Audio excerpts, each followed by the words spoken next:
I can walk through London with a T-shirt saying Jesus is gay, and nothing will happen to me. If I did the same thing with the Islamic prophet, I'd be dead before I got to the end of the street. Boom. That's how much they believe and respect. And I respect people who stick up for what they believe in. Yeah. It's not even about me believing in it. I respect them because they believe, and they will defend. Muslims are the only people who will defend their religion. They will defend their beliefs. They refuse to be mocked. Mm-hmm. They refuse to be insulted. And I respect that about them. I respect that. That's an amazing thing about them. Because Muslims are intolerant. And I'm not saying that disrespectfully. Because if you're tolerant of everything, then you stand for nothing. Yeah. Facts. Christians are so tolerant now that you can go to church. These girls will get f***ed on a Saturday night and go to church on a Sunday morning and get f***ed on Sunday night. And it's no big deal, right? So you don't believe it. They have gay pastors that I'm not even anti-gay. But if the book says don't have, like, what the what do you believe in now? Right, If you're tolerant of everything, you stand for nothing. If you have a problem with feminism, Islam will fix it. If you have a problem with your wife not obeying you, Islam will fix it. Islam fixes a lot of the problems that men are currently facing. Yeah. The problems we're discussing on this show, Islam fixes all of them. That's the first thing about Islam. And I'm not a Muslim, right? If I had to choose a religion, I would, because I live in an Orthodox Christian country, I go to the Orthodox Christian church. I donate $20,000 a month to the church in the country I live in. The church in Romania is very powerful, and I like having church friends.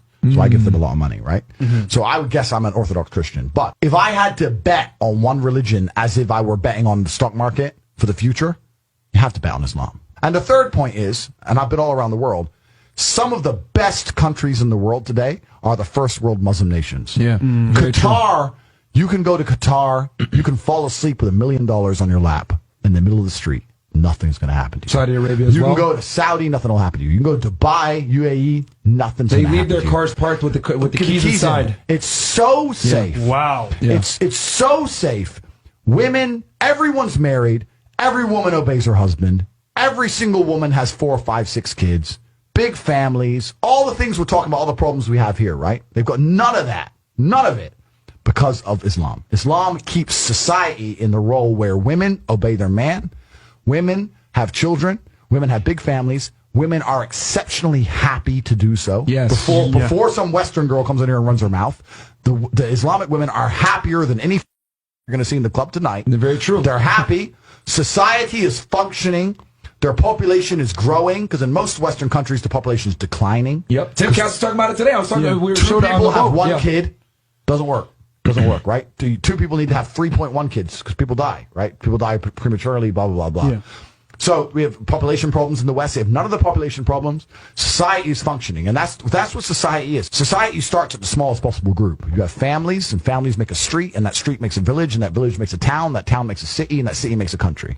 So if it's broken at the very fundamental level, if the family level's broken, then it's broken the whole way up. Yep. And that's what's happened in the West. And the first world Islamic countries have none of those problems. So if you're going to talk about a belief system that fixes issues, you need to go to Islam. And I will say this that will fix everything. So I just have absolute, even though I wouldn't identify as Muslim, I have absolute respect for the ideology, respect for the mentality, respect for the warrior aspect of it. I respect it. They don't play. They don't play. You can't insult their shit. But you can insult the church all day. You can make fun of it. There's a f***ing show on Netflix about a gay Jesus. That's a joke, right? Ha, ha, ha. And what do the Christians do? Nothing. Yeah. Christianity is a dead religion. If you're a Christian, and I'm saying this as a Christian myself, Christianity is a dead religion which is confined to the history books. It's dying out. Your own Pope. The Pope goes up there and talks LGBTQ shit. That's crazy. It is over. You don't crazy. stand for anything. You don't believe in anything. You have no boundaries. You're walked on. You're mocked. The whole thing is a joke. Being a Christian now is nothing more than advertising. You're a loser. It's a losing religion because you've lost to Islam. That's the future of religion.